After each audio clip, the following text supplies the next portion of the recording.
Hi friends, welcome back to my channel. ఇవాళ ఎంతో ఎమ్మీగా ఉండే దొండకాయ పప్పు రెసిపీతో అయితే మీ ముందుకు వచ్చేసాయండి.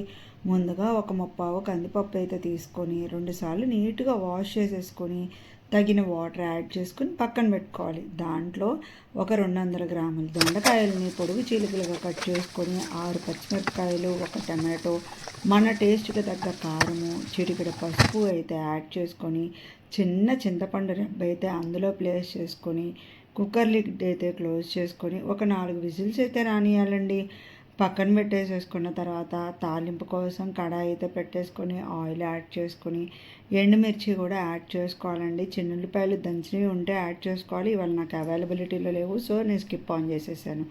తాలింపు కూడా గింజలు కూడా యాడ్ చేసేసుకుని అవి వేగిన తర్వాత సన్నగా కట్ చేసుకున్న పెద్దల్లిపాయ ముక్కలు, గుప్పెడు కరివేపాకు కూడా వేసి వేపుకోవాలి. మీకు ఎప్పుడూ చెప్తూ ఉంటానండి, ఇదే కావాలి, ఇది ఉంటేనే బాగుంటుంది అని అయితే నేను చాలా తక్కువ అనుకుంటా అండి. నా దగ్గర ఉన్న వాటితో నేను ఎంత బాగా వండగలుగుతానో నేను అంతే బాగా చేయడానికి ట్రై చేస్తూ ఉంటాను అండి. సో ఇవాళ చిన్నులపాయ లేకపోయినా నో ప్రాబ్లం. అయితే తాలింపు అయితే రెడీ అయిపోతుంది. ఏగిన తాలింపులో ప్రెషర్ పోయిన పప్పు ఉంది కదా, దాంట్లో నేను ఒక గుప్పెడు కొత్తిమీర అయితే వేసి నా టేస్ట్కి తగ్గ సాల్ట్ అయితే వేసి పప్పు గుత్తితో మంచిగా మెదుపుకొని రెడీగా అయితే ఉంచుకున్నా అండి.